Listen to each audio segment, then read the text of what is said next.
नमस्कार दोस्तों। ये जो आप लोग बता रहे थे कि मैं शर्ट की फॉर्मूला के बारे में जो बताया था कि मेजरमेंट कैसे निकाले जाते हैं, तो हम लोग बात आज उस पे करेंगे। तो और बहुत से लोग के मैसेज भी आते हैं कि मेरे YouTube की चैनल कौन सी है। सो आप बायो में जाके मेरी YouTube की चैनल देख वहाँ लिंक दिया हुआ है मैंने, आप वहाँ जाके देखें। अब से खाली इंस्टाग्राम पे सिर्फ रील होगी और बाकी YouTube की चैनल सारी की सारी वीडियोस मेरी YouTube पे रहेगी। तो आप उधर जाके आप सब्सक्राइब कर दें और बेल बटन दबा दें, तो जब जब मेरी वीडियो आएगी आप लोग को वहाँ पे इंटीमेशन आ जाएगा। तो अब बात करेंगे कि मेजरमेंट कैसे निकाले जाते हैं, उसकी फॉर्मूला क्या है। सबसे पहले बताऊं कि ये जो मैं आज फॉर्मूला बताने जा रहा हूँ वो नॉर्मल बॉडी की है। नॉर्मल बॉडी से जो भी बाहर नाप गया वो एबनॉर्मल कैटेगरी में आ जाता है, तो उसके लिए वहाँ पे आपका मैनिपुलेशन शुरू हो जाता है। तो सबसे पहले चाहिए हमें चेस्ट, दूसरा वेस्ट, तीसरा सीट यानी कि हिप, चौथा शोल्डर, पांचवा अक्रॉस चेस्ट, छठवा क्रॉस बैक, सातवा नेक, और मेन थिंग है स्केल।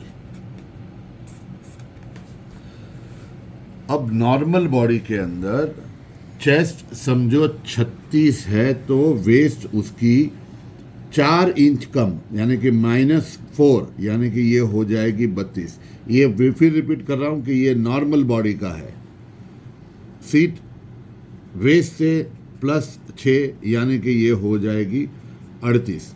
वैसे ही अगर 40 होता तो ये होता 36 और ये होता 42।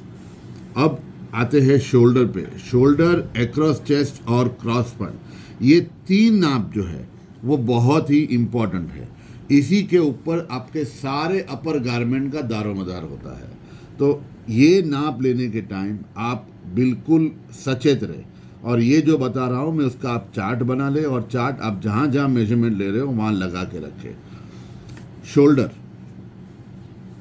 शोल्डर की फॉर्मूला है 1/4 ऑफ चेस्ट +8 इंचेस ऑलवेज, यानी कि 36 छाती है उसका 1/4 हुआ 9 +8 इंच यानी कि 17। 40 छाती होती तो 10, 40 का 1/4 +8 18, तो ये हुआ 36 का यानी कि शोल्डर का मेजरमेंट।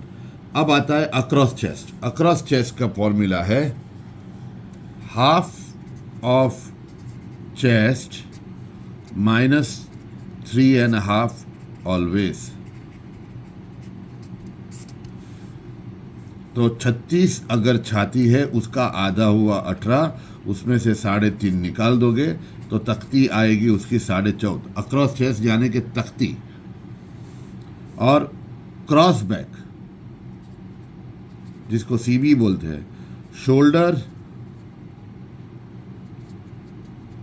-1.5। 36 का शोल्डर आया था 17, 17 -1.5 इज इक्वल टू 15.5। वैसे ही 40 का शोल्डर आता है 18 -1.5 यानी कि ये आएगा 16.5। अब ये तो हो गई फॉर्मूला की बात। क्या ये फॉर्मूला सही है? तो हम लोग यहाँ पे कैलकुलेशन लगाते हैं। एग्जाम्पल के तौर पे 36 की चेस्ट लेते हैं। जो मैंने बताया कि आपका दारोमदार ये 3 चीज के ऊपर है। तो एक सिंपल सी बात है, AC प्लस CB, AC यानी अक्रॉस चेस्ट, CB यानी क्रॉस बैक, यानी कि ये मेरा एसी हुआ, यहाँ से यहाँ तक का मेरा एसी हुआ, वैसे ही वहाँ से यहाँ तक मेरा क्रॉस बैक हुआ, वही नाप पे। तो ये दोनों को ऐड करो, और अगर ये अंडर आर्म की गर्थ की विड्थ मिल जाए तो आपकी चेस्ट पूरी हो जाती है। तो एसी जो 36 का हम लोग ने देखा था 14.5 आया था, तो मैं 14.5 यहाँ लिखूँगा। सीबी जो इसका 15.5 आया था वो 15.5 में यहाँ लिखूँगा। ये दोनों का टोटल लगाऊं तो 30 हो जाता है।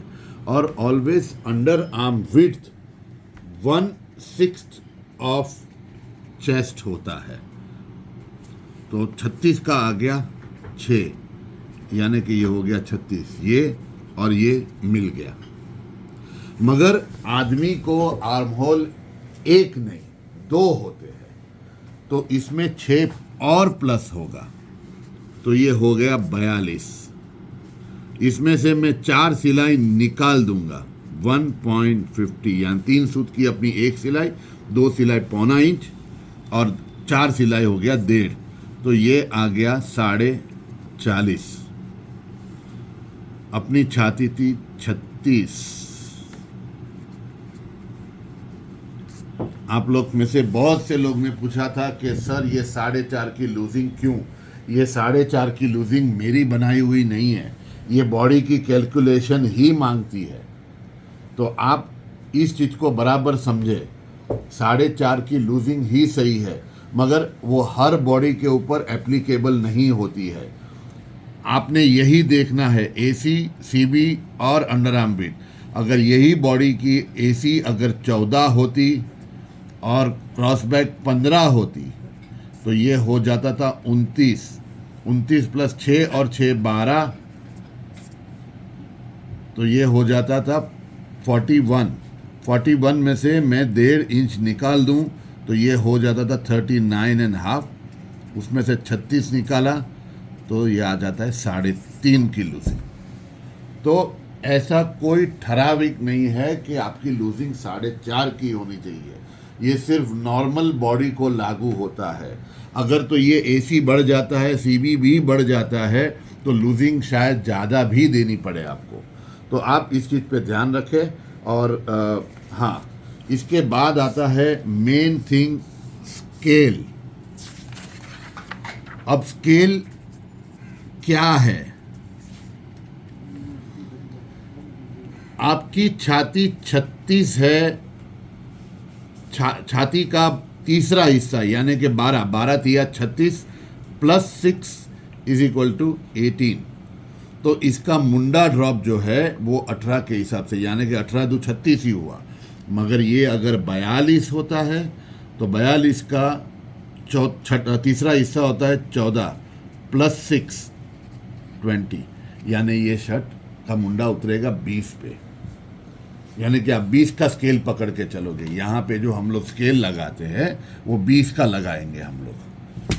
अगर 45 हो जाता है तो 15 प्लस 6 यानी कि 21, तो ये हो गया 42 का चेस्ट पे इसका गिरा उतरेगा। 48 हुआ तो 16 प्लस 6 22।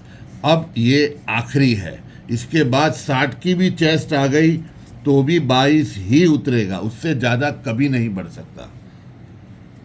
तो और वैसा ही है, 36 के नीचे गया तो उसकी चेस्ट समझो आ गई 27, तो 9 3 27 प्लस 6 इज इक्वल टू 15, ये मुंडा बढ़ गया।